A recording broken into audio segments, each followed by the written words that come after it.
जय Hind. Live times आप देख रहे हैं और मैं हूं आपके साथ स्वाति आर्य। स्वागत है आप सभी का बुलेटिन में। देश के कई हिस्सों में मानसूनी बारिश ने भारी तबाही मचाई है।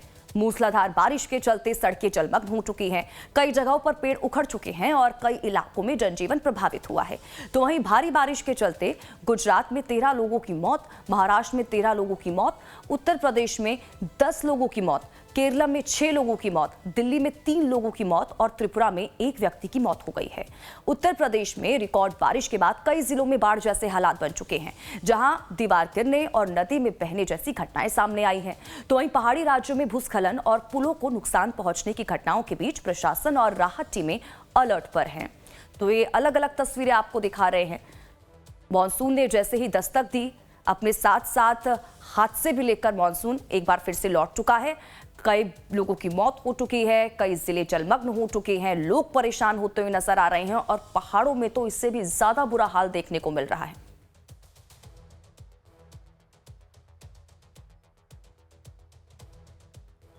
तो उत्तर प्रदेश में भारी बारिश और आकाशीय बिजली से हुई जनहानि, पशुहानि और आर्थिक नुकसान का मुख्यमंत्री योगी आदित्यनाथ ने संज्ञान लिया है। सीएम योगी ने मृतकों के परिजनों के प्रति संवेदना व्यक्त करते हुए अधिकारियों को प्रभावित परिवारों को हर संभव सहायता उपलब्ध कराने के निर्देश दिए हैं।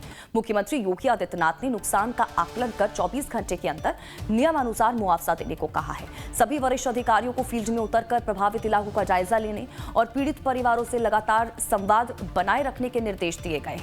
मुख्यमंत्री ने घायलों के जल्द स्वस्थ होने की भी कामना की है। आपको बता दें कि यूपी में बारिश की वजह से 10 से ज्यादा लोगों की मौत हो चुकी है। और अब सीएम योगी आदित्यनाथ की तरफ से आपको बता दें कि भारी बारिश की वजह से जो लगातार हादसे हुए हैं, आकाशीय बिजली से जनहानि, पशुहानि और आर्थिक नुकसान हुआ है, उसका सीएम योगी आदित्यनाथ ने संज्ञान लिया है। तो वहीं सभी अधिकारियों को निर्देश भी दिए गए हैं कि फील्ड में उतरकर तमाम चीज़ों का जायजा लिया जाए। जो लोग जिनको नुकसान पहुंचा है उनकी मदद के लिए सीएम योगी आदित्यनाथ की तरफ से निर्देश दिए गए हैं। उत्तर प्रदेश की बात करें तो अब तक आपको बता दें कि ये जो हादसे हुए हैं भारी बारिश की वजह से, उनमें 10 से ज़्यादा लोगों की मौत हो चुकी है। तो धीरज त्रिपाठी ज्यादा जानकारी के साथ हमारे संवाददाता इसी खबर पर जुड़ चुके हैं। सीधा रुख उनका करेंगे, जानकारी लेंगे क्या कुछ अपडेट है उनके पास। धीरज, जरा जानकारी दीजिएगा। भारी बारिश की वजह से उत्तर प्रदेश में हम देख रहे हैं लोग कितने परेशान हैं, 10 से ज्यादा लोगों की मौत हो चुकी है। अब इन तमाम चीजों को लेकर सीएम योगी आदित्यनाथ की तरफ से संज्ञान लिया गया है, अधिकारियों को भी निर्देश दिए गए हैं। बिल्कुल स्वाति, देखिए उत्तर प्रदेश के अलग जिलों में जिस प्रकार से तेज बारिश और अति ओलावृष्टि की वजह से तमाम जो जनहानि, पशुहानि हुई है, उसको लेकर राज्य सरकार ने पूरे मामले को लेकर संज्ञान में लिया है। और मुख्यमंत्री योगी आदित्यनाथ की तरफ से रिलीफ कमिश्नर की बात हो या उत्तर प्रदेश के प्रिंसिपल सेक्रेटरी जो रेवेन्यू बोर्ड हैं उनकी बात हो या सभी जिलाधिकारियों को दिशा निर्देश जारी किए हैं कि जहाँ पर भी जनहानि हुई है, पशुओं की हानि हुई है, उन सभी लोगों को राहत राशि यानी जो मुआवजा दिए जाने के प्रावधान है राज्य सरकार की तरफ से, वो मुआवजा राशि प्रदान की जाए। इसके अलावा जो सीनियर अधिकारी हैं वो ग्राउंड पर लगातार फील्ड पर निगरानी रखें। जिन जगहों पर ज़्यादा बारिश हो रही है वहाँ पर जो राहत एवं बचाव के कार्य हैं वो एनडीआरएफ और जो स्टेट गवर्नमेंट की एसडीआरएफ है उसके आधार पर जो राहत कार्य हैं वो कराए जाएं।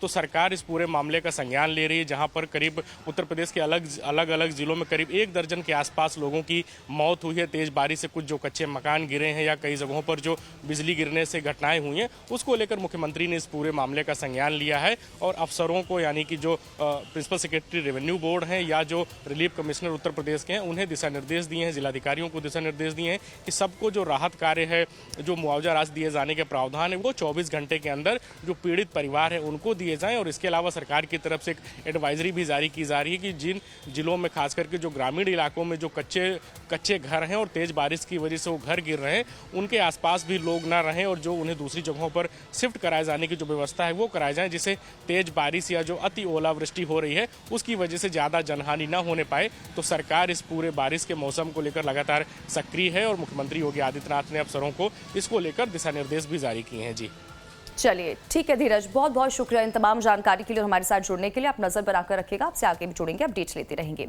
और वहीं देखिए, मौसम विभाग के मुताबिक बिजनौर के नजीबाबाद में गुरुवार को रिकॉर्ड 306 मिलीमीटर बारिश हुई है। 1952 से अब तक रिकॉर्ड चौथी बार सबसे ज्यादा बारिश है ये। तो वहीं जुलाई महीने के रिकॉर्ड तीसरी बार सबसे अधिक बारिश हुई है। बारिश की वजह से यूपी में पिछले 36 घंटे में 10 लोगों की मौत हुई है। तो देखिए, संत कबीर नगर में 16 साल की लड़की पर बिजली गिरी, तो वहीं गाजियाबाद में 3 साल की बच्ची समेत 3 की मौत हो गई। प्रयागराज में 2 और अलीगढ़ में 1 महिला की पानी में करंट उतरने से मौत हो गई। हापुड़ में घर ढहने से 1 महिला की जान चली गई। बुलंदशहर में मस्जिद की पुरानी दीवार गिरने से 2 लोगों की मौत हो गई। गाजियाबाद में भी जलभराव के बीच करंट लगने से सिक्योरिटी गार्ड की मौत हो गई। तो यूपी में पिछले 36 घंटे में 10 लोगों की मौत हो चुकी है।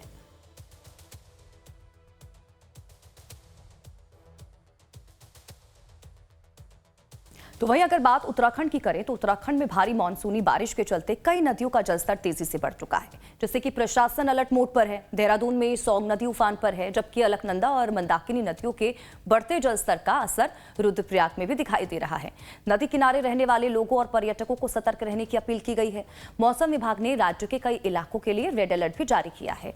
अगले 2 दिनों तक भारी बारिश की संभावना को देखते हुए बचाव दल और आपातकालीन टीमें हाई अलर्ट पर रखी गई हैं।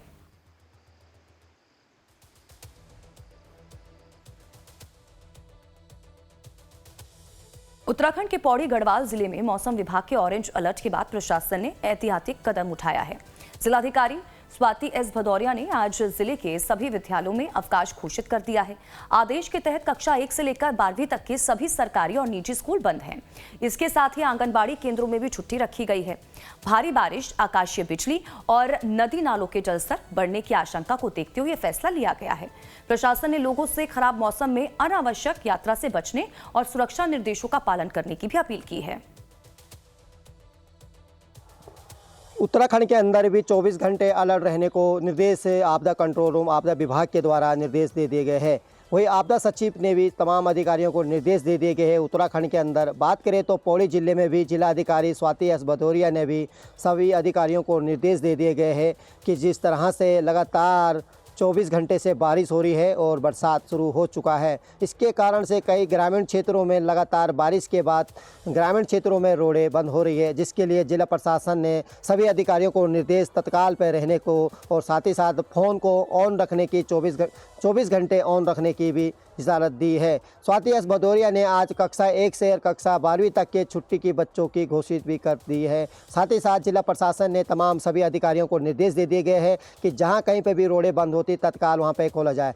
हालांकि इस संबंध में आपको मैं बताता हूं, ग्रामीण क्षेत्रों में कई ऐसे रोडें हैं जहां पे लगातार भूस्खलन की तस्वीरें सामने आ रही है। चाहे गुमखाल सतपुरी मार्ग की बात, NH की बात करें, चाहे श्रीनगर पौड़ी वाली NH की रोड की बात करें, चाहे ग्रामीण क्षेत्रों में बात करें धुमाकोट और ग्रामीण क्षेत्र थैलीसैंड चौबट्टा खाल विधानसभा, चाहे यमकेश्वर क्षेत्र की या कोटद्वार क्षेत्र में भी लगातार रोडें जो जहां पे ग्रामीण क्षेत्र की रोडें बंद, तत्काल जिला प्रशासन की तरह जिलाधिकारी स्वाति एस भदौरिया ने तमाम सभी अधिकारियों को निर्देश दे दिए गए हैं कि जहां कहीं पर भी भूस्खलन की तस्वीर रोडें बंद होती तत्काल वहां पे खोला जाए।